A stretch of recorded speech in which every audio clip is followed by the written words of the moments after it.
I just sat down and had a conversation with Meggi Corwin of the Yellow House Floral shop here in Ketchum, Idaho. Did you know that every single delivery she gets that you pick up from her shop gets overnighted from either Chicago, California, or Nevada? Meggi was terrific in sitting down and talking to me about what it takes to run a small business here in Sun Valley. She touches on seasonality, employment, the things she's done to be creative and create her own employee housing. If you're curious what it takes to run a business here in Sun Valley, this is a conversation you want to hear about. Corwin, yes. we're sitting here in your studio, Yes. the Yellow House, Yep. formerly known as Sue Bridgeman. Correct. Terrific. So tell me, when you and I were talking before we hit record on the camera, Sue Bridgeman, this business, Yellow House, has been around since 1992. Mm-hmm.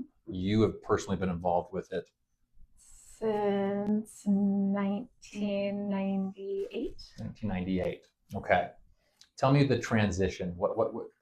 When Sue decided to step back and you decided to step up, what did that transition look like, and how did renaming what was an established long-term business look like? Yeah. So I've worked for Sue since I was about 14 years old. I worked summers growing up and helped her with the gardening business as I worked my way through high school and college.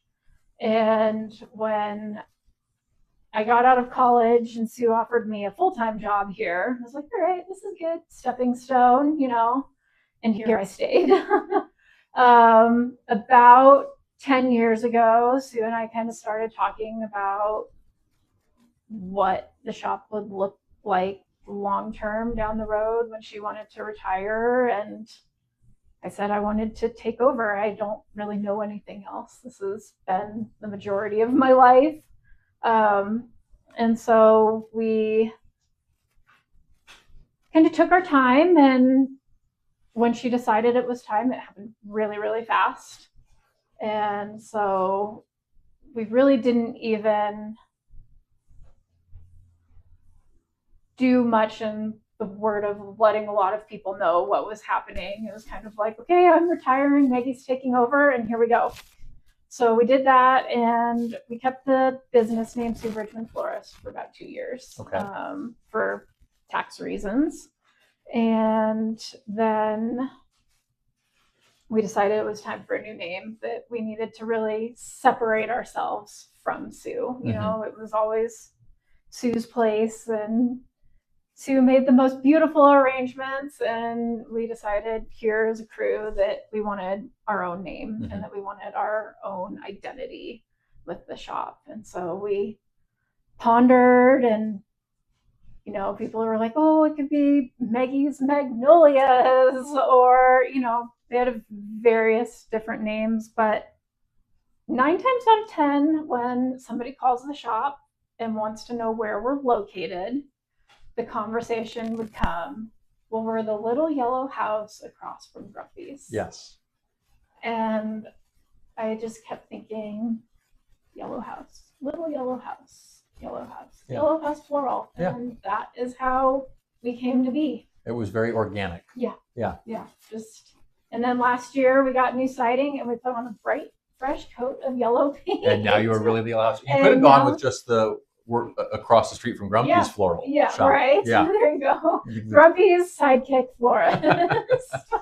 Well, that's, I think that, it sounds like it was just a really natural progression that you named it what you named it. Yeah. So, Was there a big surprise in that transition for you?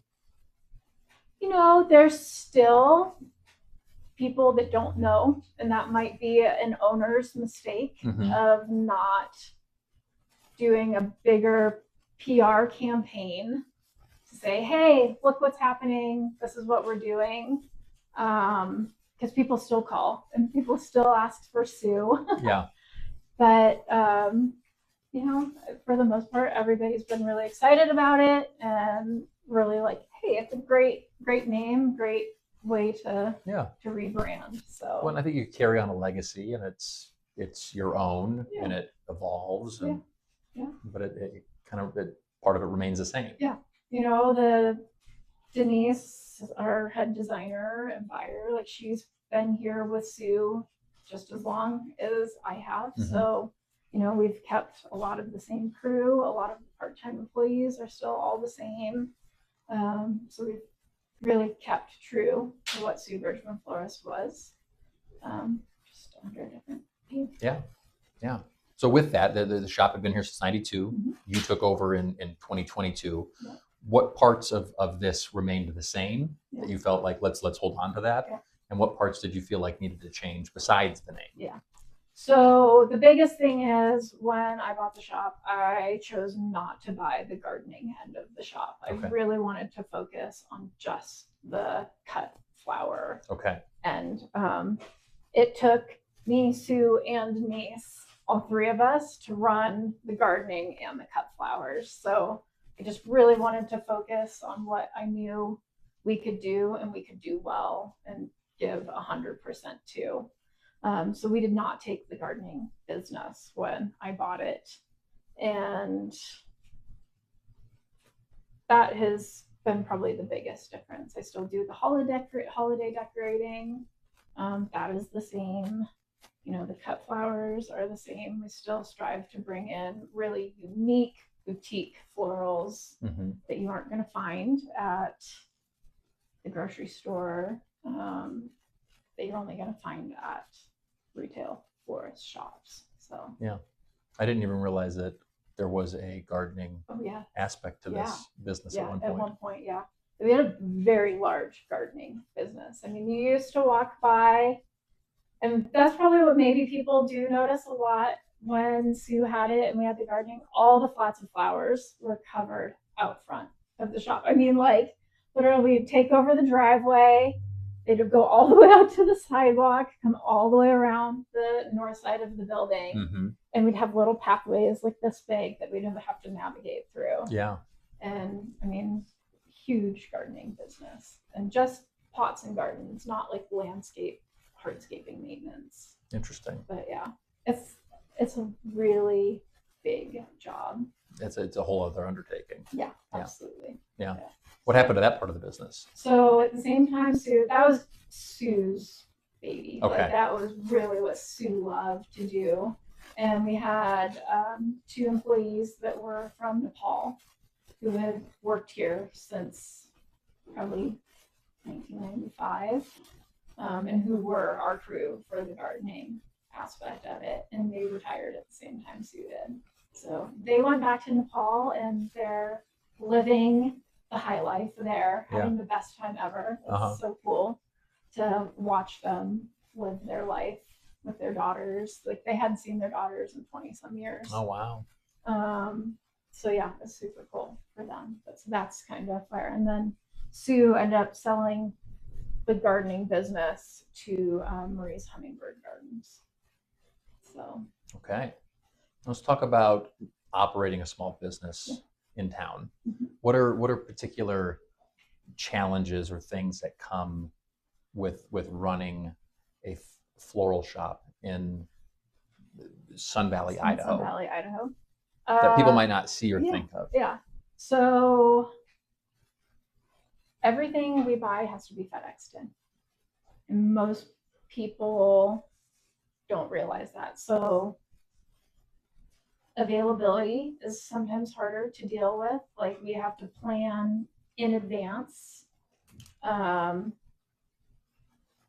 get things here. So it's not as simple as, I want 3 dozen pink parrot tulips, and he's saying, okay, yeah, I can just hop over to the wholesaler and grab those and have those for you in the morning. Like, we have to make sure that we're getting a hold of our brokers or our wholesalers, which are in Chicago, Nevada, and California, and giving them enough time to source those, and then getting them in box and FedExing them overnight to get to us. So usually there's not a day turnaround, and not anymore, since FedEx has taken their hub away out of Hailey. So another thing that you wouldn't even think about. Yeah. So unless you're dealing with that every day. Up until this past summer, there used to be a FedEx hub in Hailey, and planes would actually fly into Hailey and unload. and then we would get our stuff and we could have our flowers by 1 o'clock the next day. Now they've taken that away, the flowers. Anything gets sent down to Boise, Okay. unloaded in Boise, gets driven to Meridian, sorted in Meridian, and then put on trucks to drive up here. Okay. So we're actually like almost a whole nother day out now. Okay. So just the simple logistics of getting the your product in logistics of here. getting product in here. Okay. It's crazy hard. The other thing that you hear all the time from local businesses is just the seasonality. Yeah. Like it's really hard. You've got highs and you've got lows. Right. There doesn't seem to be a lot of in between. Like you're running at 100 miles an hour, and then you've got days where you're like, okay. The brakes were hit really hard. Yeah, let me twiddle my thumbs Yeah. here. Like we got nothing going on. So that's hard. It's hard to this time of year. It's a lot of ups and downs. We'll have a completely quiet day, and then the next day we're hammered. So it's hard to figure out staffing for that. You just never know what you're gonna have. Sure. So it's like there's days where it's like, okay, we need another person here, and then there's days where it's like, okay, what do we do now? Yeah. Yeah. So but I think there's pretty much a lot of the businesses would say that's kind of it's definitely our ebb and flow. Yeah. If someone were looking to start a new business now, how would you kind of guide them on thinking about the seasonality part? Just save while you can, because you're going to need that surplus from the high months to get you through the low months. You can do it. It is possible. It's hard. Yeah. And definitely as times are changing and we live in a luxury community, like flowers are a luxury purchase. We see that impact. Right now people aren't spending like what they might be spending in other flush times of the economy. So it's harder to get those savings in. Okay. Just like everything, prices are going up. Flower prices are going up, fuel's going up. So it all kind of bundles. Like we do everything we can to not pass that on to the customers. Yeah. Which is a thin line to walk, because if your freight costs are increasing and all those different things, it's really, really hard. Yeah. But so okay. You also touched on the staffing part. Do you mind if we touch, because this is real estate related? Yeah. Do you mind if we touch on the housing aspect of absolutely. What challenges that brings to the table as far as employment is concerned? Like employee housing. Yeah. So we actually, I rent an apartment just right down the street, because it was the only way I would have somewhere for part-time employees to work. Mm-hmm. So I have that. It's a 2-bedroom apartment, and we've got one employee that she is a full-time employee. So she's there 5 days out of 7 of the week. She lives in Boise otherwise. And then I've got another 2 gals that kind of come up and stay as we need them. Okay. So that's an added expense that, so you've created your own employee housing. Yeah. I've had to. Yeah. Otherwise there's just no way. Yeah. That I'd be able to make it work. So interesting. Skilled florists, there's not a plethora of them in Sun Valley, so. Where do you see like the industry, when you've got like the AI conversation going on? Flowers, to me, like you said, they are a luxury product. Mm-hmm. It's a nice to have. Yeah.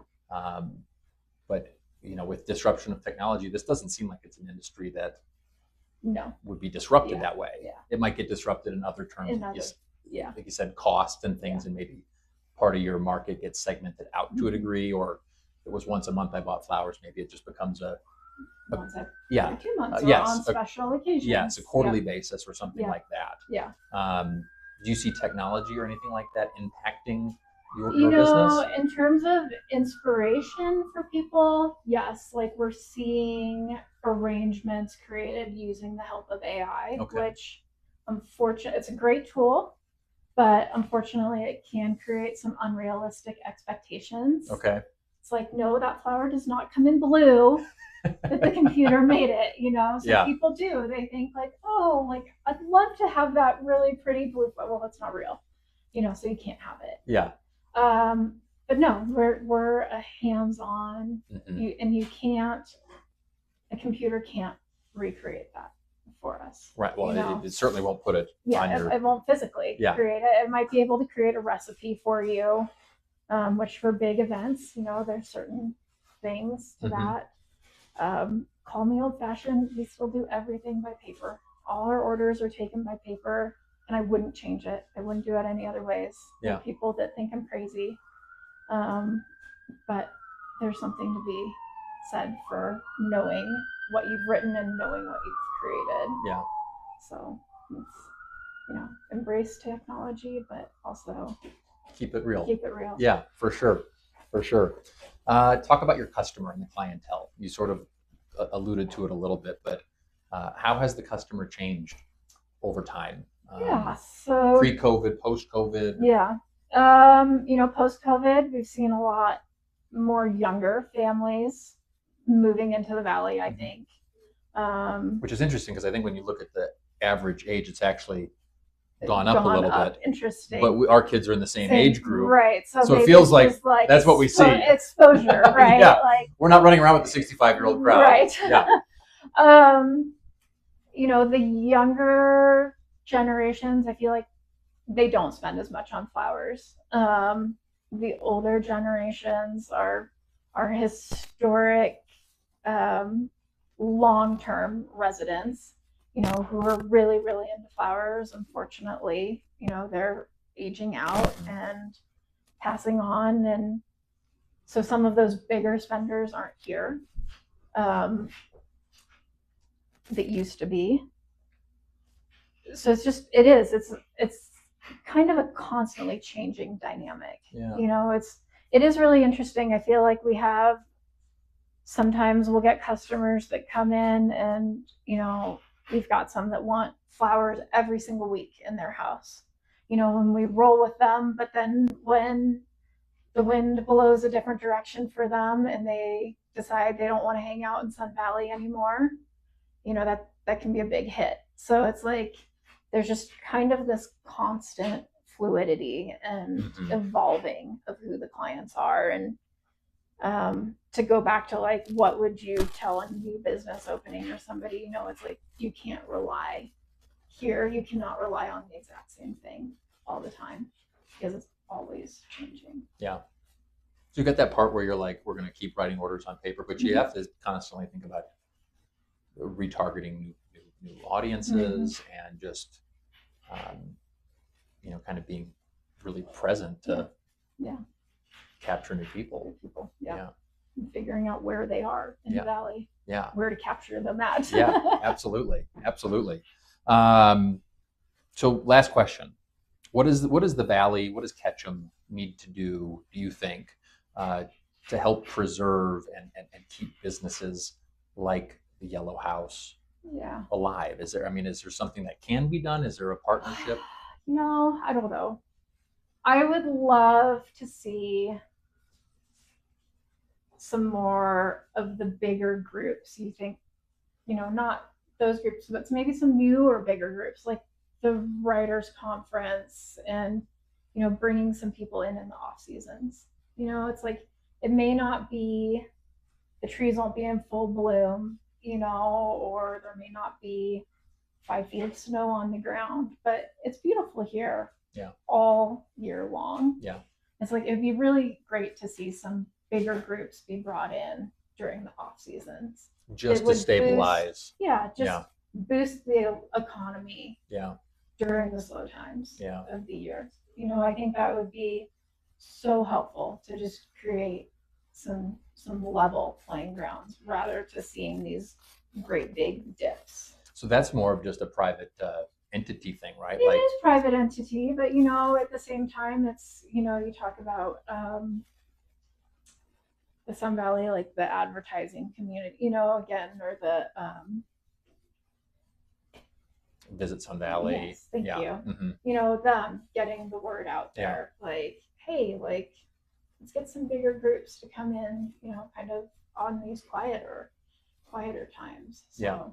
Did you see an impact? I mean, granted, it was during spring break last year, but we had the big ski race. yes. But it was towards the end of our, yes. ski season. Yeah. Did you see? Was there an impact Definitely, we felt had there? Yeah. Okay. We did. Yeah, Okay. for sure. And the year prior, when it wasn't the FIS championship, but it was the smaller, the World Cup, or that downhill alpine skiing, that even had, a presence of bringing Okay. people in. So, this year we're definitely seeing it because we didn't have either of those races. Right. And we had a weird snow year. And we had a weird snow year. So, Yeah. like, this year's definitely been a tough spring. Okay. But yeah, like, just getting people here in those off seasons, I think, would be extremely helpful. So, Interesting. Yeah, it's definitely, like you said, it's when you live here and you know it, there's part relief in slack. right.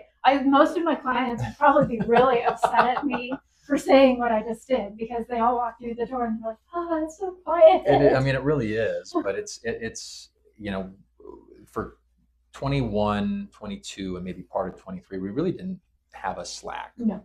It was kind of like it was full tilt year round. Yeah. And I don't have like data to prove this, but it feels like in 2024, you kind of were like, you woke up in October and you're like, there's no one here. What happened? What happened? It went back to sort of normal, and it feels like it's doing that now. Yeah. So we did get that pull of people that came in during COVID. Yeah. It does feel like some of those people are leaving, starting to leave, whether it's, just the isolation of the area, right, or lack of maybe sporting things for their kids. Yeah. Things like that. So it would be interesting to see those entities say, maybe it's not their big event, but it's a smaller repositioned event. Right. Yeah. In an off I thought season. like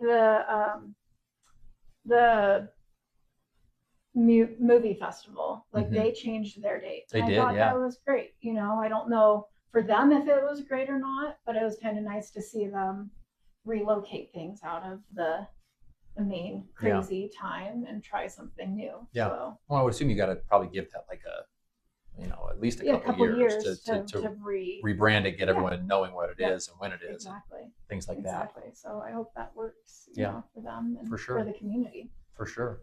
Well, I appreciate you sitting down. Yeah. We're part of that group that buys flowers, but we don't buy flowers all the time. Yeah. But we always buy them from the Yellow House. Is there anything that we didn't talk about that we should have talked about? No, just flowers bring joy. Yeah. They're like good for mental health. They're good for happiness. I think even if you can't afford For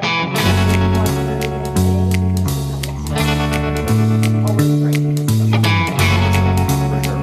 Now, people, they can find you at the Yellow House.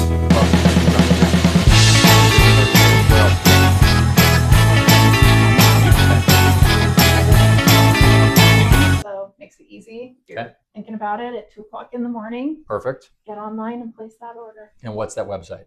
YellowHouseFloral.com. Perfect. All right. Thank you so much for the time, Meggi. Thank you. Thanks for sharing your story. Absolutely.